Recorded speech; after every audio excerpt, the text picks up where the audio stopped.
Hi, so I am going to be talking about environmental allergies and what we can do for them. I have a few notes, so don't mind me if I keep looking down. So first, the thing I would like to talk about is the difference between allergies and intolerances, because a lot of times they get confused with each other, and it's really important to know the difference between the two, because you really want to be able to react in the right way if you can tell the difference. So an allergy is a systemic response. It's an immune system response, and it is quite severe.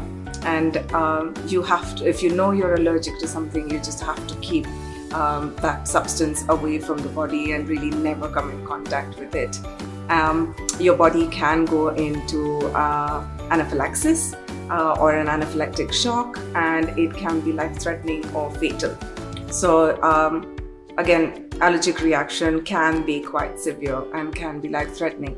Intolerances are usually much milder in comparison, and they are usually, if it is food related, they're usually just limited to a digestive tract response. So it can be gastric discomfort, it can be gas, it can be loose motions or a little bit of diarrhea.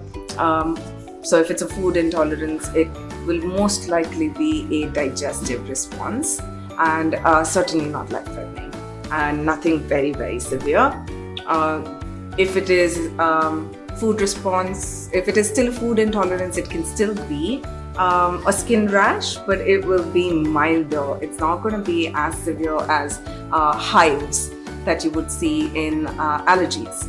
So allergies will most likely look like severe rashes and hives breaking out within an hour to 2 hours of coming in contact with the substance. Then it can look like wheezing or an asthma attack, difficulty in breathing, constriction in the throat and in the chest area, swelling of the lips or the mouth. These are the kind of reactions you would see if it is an allergy.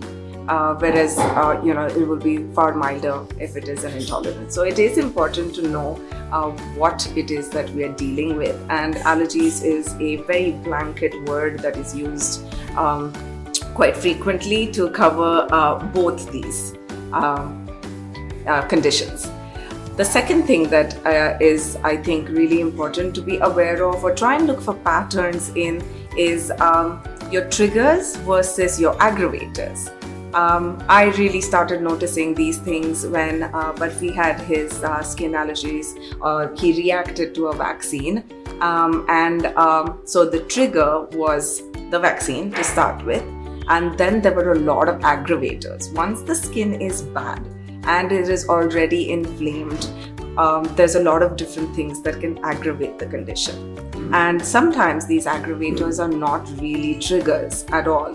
So when the skin is okay and there is no inflammation whatsoever, he's actually can eat those ingredients or come in contact with those substances and nothing happens. One of these substances is chicken. So if his skin is bad and is already triggered by something else, is inflamed and has rashes, I cannot feed him chicken because chicken is going to make it worse. So, but chicken on its own is not a trigger for him, and he can have it when everything is okay. So it's a good idea to sort of maintain a diary or some sort of food log where you can go back, look at what's happening, try and find whether there is a pattern, and see if there is you can differentiate between triggers and aggravators, because it's really useful when you know that something's an aggravator. You don't have to avoid it forever. Once your inflammation has gone down, you can possibly reintroduce something that is typically an aggravator but has no effect on the body otherwise. I have a friend who reacts like this to shrimp or prawns, and she can eat prawns usually, but when she has a reaction or her skin has broken out into eczema, she can't eat prawns. It will make it much worse.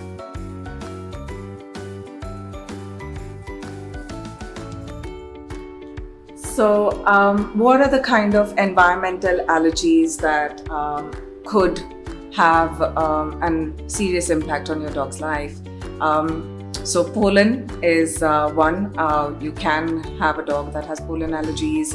It could be house dust, dust mites, construction dust, sometimes cockroaches and pests in the house as well. So your chemical footprint in your house can severely impact your dog as well. So things like your floor cleaners, maybe your detergent that you use to clean your sheets with and wash your clothes with, any sprays or air fresheners that you might use, they are all going to tend to sort of settle down onto the floor, and that is going to be part of your dog's environment. So that could create intolerances with just the chemical touching the skin all the time. It could even create a digestive response because they would groom themselves and probably ingest some of these chemicals as well. So our dishwashing liquids or soap as well tend to, I have seen, allergies and rashes around the mouth that are caused by dishwashing soap. So you might want to look at, try and see a pattern in what is causing it, where it is on the body. Is there some sort of a trigger that you can notice? Is it a particular time of the day? Is it a season? Is it, a particular spot on the body only? If it is a digestive response, it's just easier to keep a food diary and see what's happening with that. But if it is environmental, you will have to be a lot more observant perhaps and see what you think that might be causing.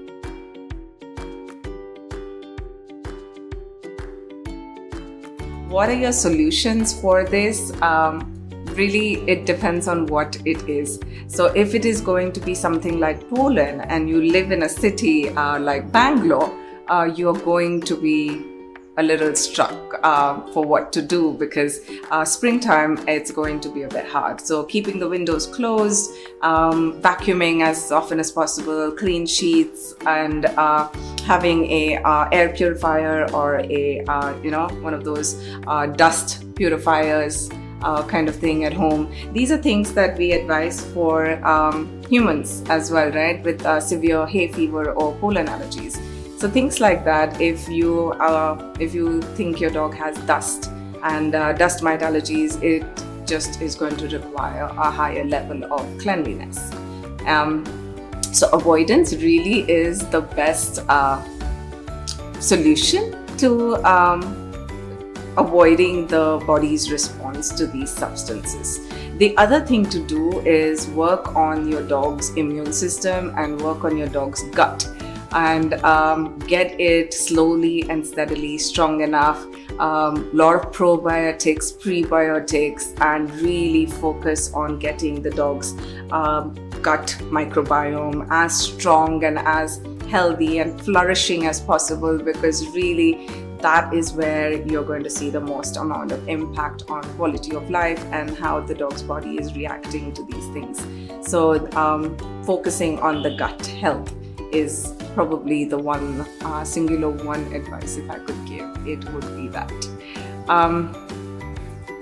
If there is any other questions, please write to us. I would love to do more videos about this, and if there's something you would like us to deep dive into, then write in on that as well. You can always just ping us on a private message on Instagram, and I hope you like this video and give us a like and please share it. Thank you.